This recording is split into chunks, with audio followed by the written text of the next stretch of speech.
Do you hate American public high school and think the cookie cutter college experience isn't for you? Well, so did Vivian Tsai. So she said institutionalized education, graduated high school a semester early, and applied to WestPoint Military Academy. Yeah, that took a complete 360. Here's the long story. After high school, she spent time traveling to different relatives' homes and thinking about her potential next steps, and she kept coming back to the same conclusion.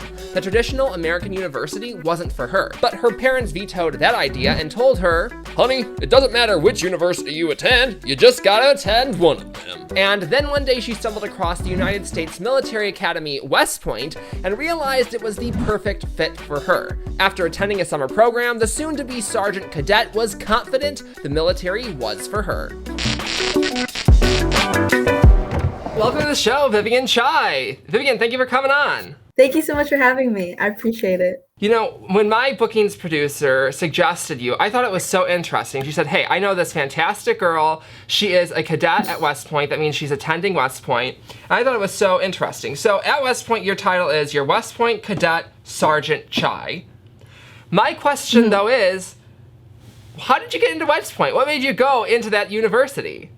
It was interesting because I was basically at a point where I didn't know if I actually wanted to go to college. And my parents made it pretty clear, like, it wasn't a matter of, like, which college I was going to, but, like, they didn't care which college I went to, but I had to go to a college. And I can't remember how, but I stumbled upon WestPoint, and it just fit, like, everything I was looking for. So I ended up just like looking into it more, talking to people, and they have like a summer program, and I attended that, and I just absolutely loved it. So what I found so fascinating about your story in particular was this idea that you were really a free spirit. It wasn't so much that you hated school or school wasn't bad. It was just that you found school wasn't for you. Could you explain more into why you feel that the U.S. public education system isn't really a one-fit-all system, and how that kind of was different for you and you forged your own little path? Talk about your early graduation in high school and all those elements. Yeah, so yeah, it wasn't that like anything was bad, but it is a very cookie cutter system where everyone kind of has to go through the exact same process, and it's become just an expectation where you move from elementary to middle school to high school, and now even colleges seem as something that you just are supposed to do rather than something that you choose to do. And during high school, I mean, yeah, nothing was like awful, but it just felt like it wasn't for me. So I did decide to graduate a semester early by kind of front loading a lot of my classes. And during that time, I kind of just did a lot of traveling. And it made me realize that, you know, you don't always have to do what people expect you to do or what even society kind of makes you feel like you have to do. And I think WestPoint kind of blended into that because it was a route that not a lot of people know about, much less try to go through. And I kind of like that, like finding something that's for you, that you actually want to do, rather than what you just think you're supposed to do. I love that. What you want to do as opposed to what you're supposed to do. And I think that's so beautiful because a lot of people, they find that they go through a certain path because it's what people are telling them to go into, what society says they're supposed to do. And by the time that they get through that path, it's not necessarily for them. And then they've wasted all this time. Whereas you graduated early, took some time to yourself, explored the world, and then you found WestPoint. So with that said, you're in WestPoint now. What are the chances of you getting there? The chances of me getting here are about like 12-ish%, I think, right now. Yeah, and I was looking here. The acceptance rate for WestPoint was 12%, Harvard's 4.6%, and the average American university is closer to 64%. So I mean, it's not quite Harvard, but it's certainly much more selective than your average university. So congratulations, Vivian, because you're obviously a very incredible candidate. But could you tell us, what was that application process like? The application process is incredibly long. So whereas for the Common App, you kind of just have to fill out the essays and the questions, and then you can just like mass send to however many colleges you're interested in. For WestPoint, you really have to do a lot of work. And I think the process itself almost like weeds out a lot of people just because of how long it takes. And I'm also someone who really, like when I'm kind of interested in something or when I want something, I like do as much as I can to get it. So for me, the process probably, like, I was preparing already like a year and a half before, and you have to get, so you have to do like the normal essays and everything. you also have to be medically qualified, you have to pass a physical test, and you have to get a congressional nomination or just a nomination from one of your political representatives. So there's quite a bit of steps involved. On your point of the application process weeding out the people who probably shouldn't be there, what I find so interesting about what you guys do is that if you're getting into Harvard or another top university, you have to intellectually be sound. But with WestPoint, it sounds a lot to me like you have to be physically sound and mentally sound, and not just academically inclined. And so when you're saying it's weeding out the weak ones, you're really saying it's weeding out the weak ones, because when we're talking this application process, what you're describing, it sounds like you're going through hoops, through hoops, through hoops, through hoops, through hoops. And if you can make it, you're at least got some amount of grit, some amount of emotional, mental strength, and those academic chops. So with that said, if you go to WestPoint, does that mean you have to go into the military? And if so, how long do you have to stay in? Yeah, so you do have to go into the military, but you have 2 years to decide. And then once you do, after graduation, you do 5 years in the active duty and then 3 years in reserve.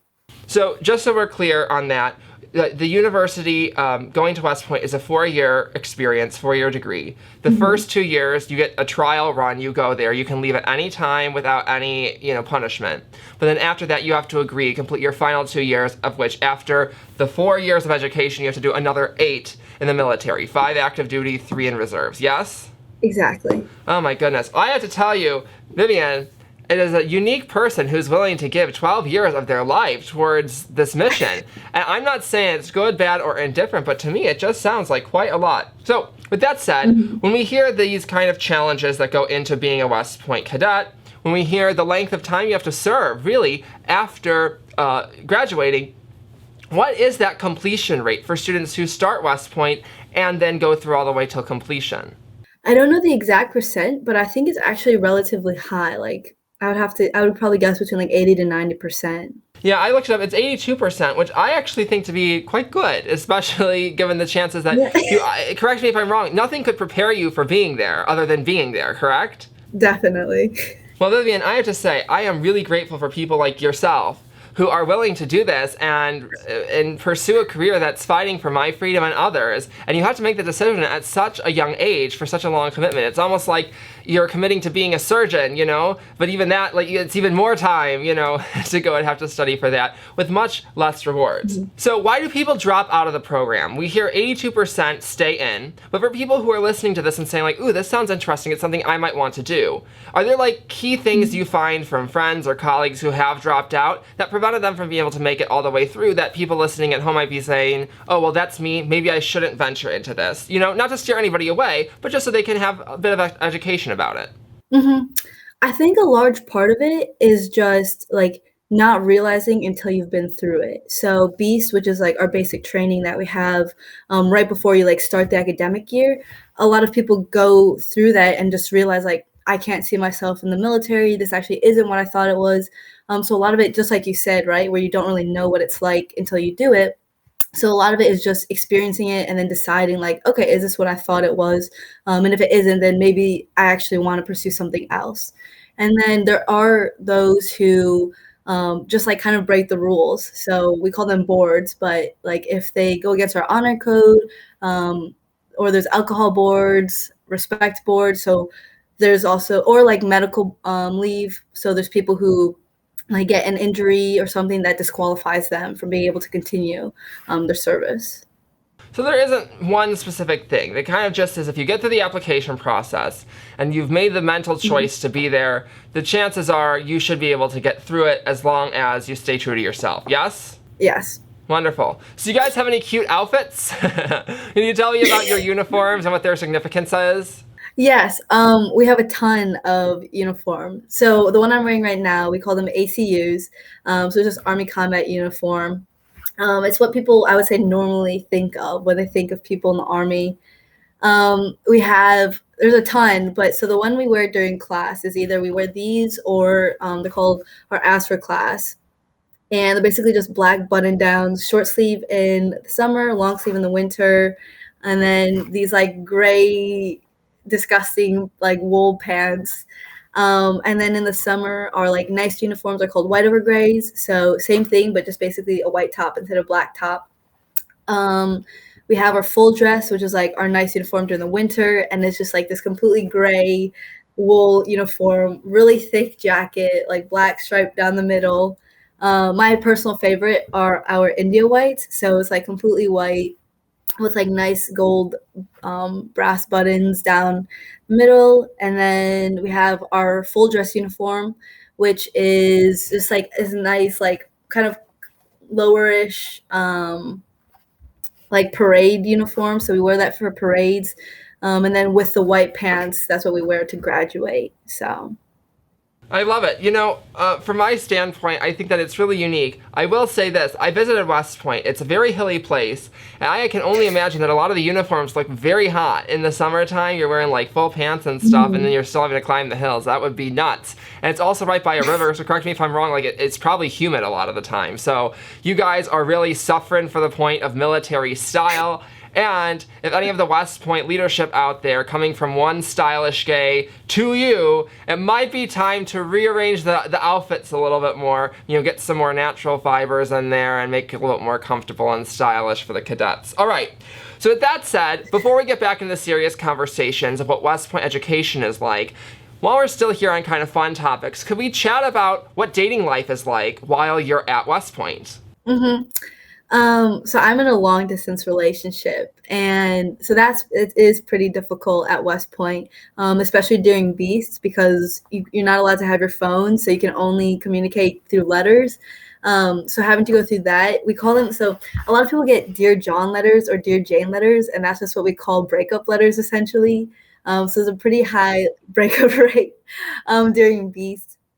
But yeah, a lot of it is just, I mean, like what a lot of college students go through for long distance relationships, just with a little bit more stress, I suppose, given our schedules. And then cadets who date one another, we call that cadating at West Point. So yeah, that's just people who date while they're at West Point together. I love it. Cadating. I think that it's a fun saying. Now, let me ask you this. Do you guys have any crazy ragers?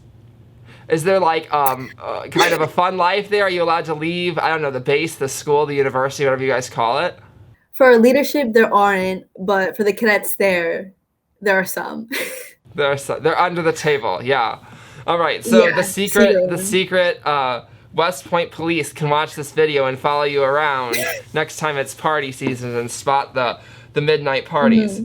So what subjects do you guys actually study at West Point? We pretty much study what everyone else studies. So we have like our general eds. I would say the only difference is that we also have military classes. So we take a different one every year, and that's just to build on our knowledge. And then after What does a really quick, what does a military class pertain? So it's kind of just like your basics, especially to deal with like infantry. Well, I don't know what that means. Does it mean like you're learning how to throw a bomb or something, or shoot something, or are you learning like strategy so you can be the next crazy leadership maneuver the troops around the field kind of person? Yeah, so we actually do learn how to throw grenades, but that's during Beast. But during class, yeah, it is a lot of like, so we call them op boards, but they're essentially our plans. So you learn how to like follow the steps of like a specific military plan. Everything you need to take into account, all of like the key terms, how to plot out like terrains or maps and routes, how to also like take into account like where the enemy would be going, doing it from the enemy's perspective. So just a lot of like military planning essentially. So aside from gen eds and these military courses, is there any other particular topics that you study? No, because after that, it's mainly just your like major. So whatever you're majoring or minoring in, you just take classes focused on those. So could you walk us through what a week or month or even year at West Point is? How are the like courses structured? Is it a semester system, quarterly? Or do you guys get off in the summer? Is there vacation time? Just kind of walk us through like during the year, here's a week, and then here's how the year is laid out. So we have formations every day. We have a morning formation, and then we have a formation right before lunch. And then we also have taps every night. So that's just like you have to be in your room by 11 p.m. essentially on every weekday. And then we have like leave. So they're called passes, but it's essentially like how often we can leave every year, and then every year you can leave a little bit more. Um, Shoot, my battery's about to run out. Can I go grab my charger? No, that's fine. I'm Yeah, so go sorry. grab it, girl. We're here. Go do it, quick. Go do it. I don't know much about military planning, but what about battery life planning? While Vivian's running to get her charger, take a second to hit that like button, subscribe, and turn on notifications. We're always posting engaging content like this by Gen Z for Gen Z. Okay, perfect. Um, and then throughout the year, we have different like celebrations and different events where we'll have like guest speakers come or like just fun random traditions like during right before winter break for Christmas, like we all sing oh shit, I forgot what the song is called. But where it's like it's like the 12 days of Oh, you Christmas, do the that song. Christmas, yeah. Yeah, so we all like stand on chairs and sing that song. So we'll do like fun things like that. But during the day, yeah, I mean, like breakfast is mandatory for all plebes or all freshmen, and then lunch is mandatory for everyone, and then dinner we do buffet style. So it's just you can choose if you want to go to dinner or not.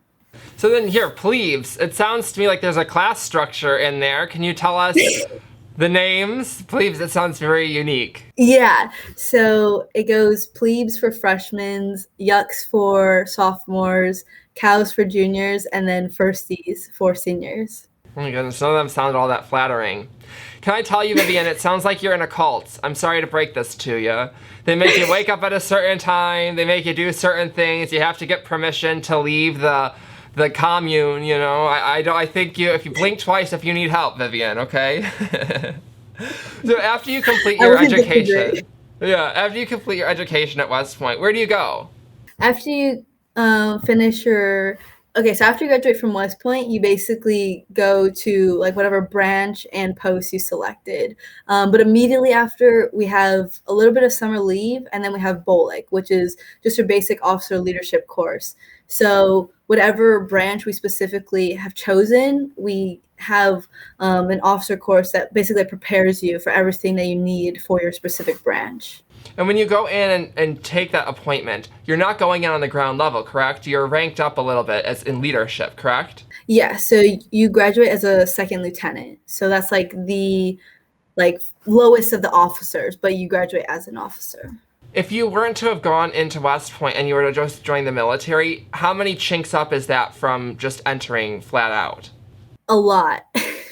Okay, I so don't know this the is really a specific lucrative thing. number. If you're trying to make a career in the military, going to West Point is really gives you an edge up. Yeah, it's definitely more than 4 years. I can tell you that. So what is your goal appointment following West Point? My goal is to branch AG, which is just adjutant general, and my long-term goal is to then eventually become an Army JAG after about 2 or 3 years of service. What does an Army JAG do? An Army JAG is essentially an Army lawyer. So rather than like where in the civilian world your law is based on what you practice, in the military it's based on the people, which I find really awesome because I'm just practicing law for a specific group, but over a wide variety of issues. Very interesting. I find this so incredibly unique. So my last question here personally for you is, why would anybody choose to do this? You sign your life away for 12 years. It's very rigorous. It's highly controlled. You have very little say in your life of those 12 years. What type of person, I'm not meaning that in a demeaning way, what type of person fits this lifestyle? I think so. We often see it as a cliche, but it's really like about being a part of something so much larger than yourself and kind of learning almost how to be that selfless. Because yeah, at the end of the day, you are like we see it as like we're giving up a lot of our freedom for other people to have their freedom. And I think that it is a lot, but it's so fulfilling and so rewarding. And even though like you could see it as giving up a large amount of your life, for me it's just like, okay, college is already 4 years, so those 4 years you would already be giving up to a specific university if you're going to college, and then it's just like job stability in a large part, where it's like, okay, well, you have like 8 years of job security, right? You know what you want to do, and it happens to be a contract that you have to fulfill, but when it's something that you're interested in and you already would have pursued, then it doesn't seem like such a burden to me, at least. And the opportunities at West Point are truly amazing, where you're not just getting access to so many resources, all the teachers here, but it's also that it's all like free, right? And that's, I think, a huge draw, is that everything, all these opportunities are so amazing. You also don't have to worry about that financial burden, which I think is unfortunate when so many people have to choose something based over how much it costs rather than if it's right for them. That's actually really unique. In your way, you're not saying it's a big commitment, because what you're saying is like, hey, it's 12 years. I get to go to one of the world's top universities and have job stability for 8 years. So as soon as I get into this program, I know I'm set for 12 years. I don't gotta think. I never thought of that. And that's so true. Because if you go to Harvard, then you got 15, 20 years of paying Harvard off, and you gotta be finessing and finagling jobs to figure out where you're gonna be. But here, it's taken care of. That's very good thought, actually. So I want you to answer this question. What message do you want to leave with the world? For people watching, what does Vivian want to leave the world? I would want to tell everyone to just like keep your eyes open and to not feel so limited by what you think you should do. There are so many different paths, and it's easy to kind of feel, like I said earlier, that you just have to kind of go from one step to the next. But there are just so many options out there. So to really take those options into account and to figure out what's best for you, and to feel okay to take that time to really make that decision. And building on that, what you told me earlier was that we don't just get happiness. Happiness is something that takes sacrifice. I just thought that was so powerful. So to explore your options, and that you don't just get happiness. It takes work and it takes sacrifice. Vivian, thank you so much for coming on today. Thank you so much for having me again.